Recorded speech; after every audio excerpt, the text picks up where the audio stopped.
Баршаңызға сәлем. Бүгін біз дәл осындай өте дәмді болып шығатын, әрі жұмсақ болатын булочки әзірлейтін боламыз.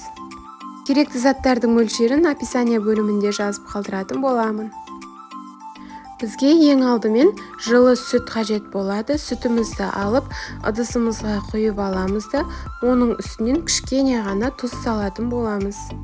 Келесі оның үстінен қантымызды салып алып, жақсылап араластырып аламыз.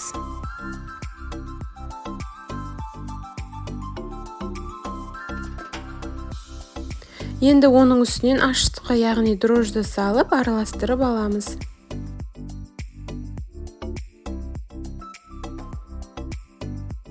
Келесі кезекте дәл осы массаның үстінен 2 жұмыртқаны салып, және де кішкене ғана сұйық май қосып, жақсылап барлығын біркелкі етіп араластырып шығамыз.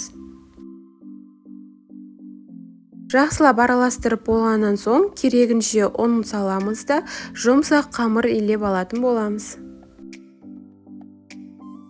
Қамырымызды илеп болғаннан соң, жылы жерге көтерілгенше 1-2 сағатқа қойып қоямыз.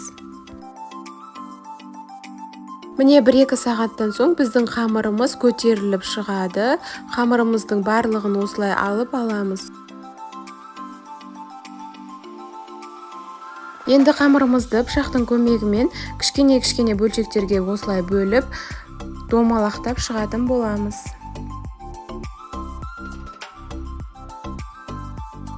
Енді қамырымыздың барлығын біртіндеп алып, дәл осылай оқтаудың көмегімен домалақ етіп, қатты жұқа болмайтындай қалыңдықта жайып аламыз.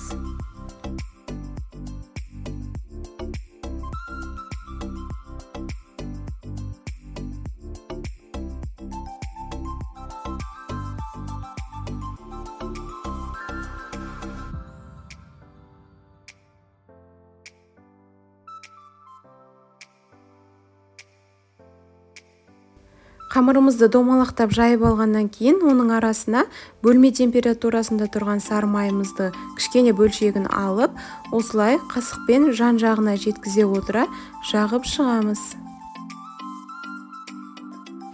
Енді оның арасына кішкене қант саламыз да, дәл видеода көрсетілгендей етіп, домалақтап шығамыз. Қамырымызды орап шыққаннан соң, дәл осы видеода көрсетілгендей, екеуін бүктейміз де, пышақтың көмегімен осылай кесіп аламыз да, арасын ашып, жүрекшеп пішінге келтіретін боламыз. Тағы да бір булочкидің жасалу жолын көрсететін боламын. Видеоны соңына дейін тамашалап қараңыздар.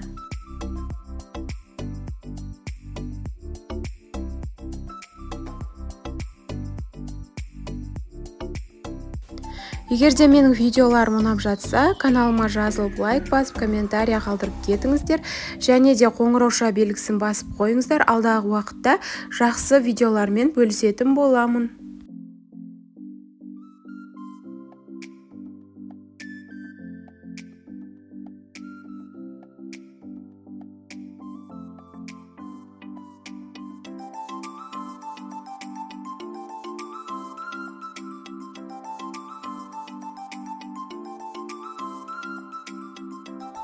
Енді барлық дайын болған булочкиларымызды осылай табамызға салып аламыз да, бетінен жұмыртқа жағып шығатын боламыз. Осымен булочкиларымызды печкамызда беті қызарғанша жақсылап пісіріп аламыз, сонымен барлығы дайын болады. Осылай піскен булочкиларымызды өз қалауыңыз бойынша ұсына берсеңіздер болады. Өте дәмді болып шығады, күнделікті пісіріп, шаймен бірге ішсеңіздер болады.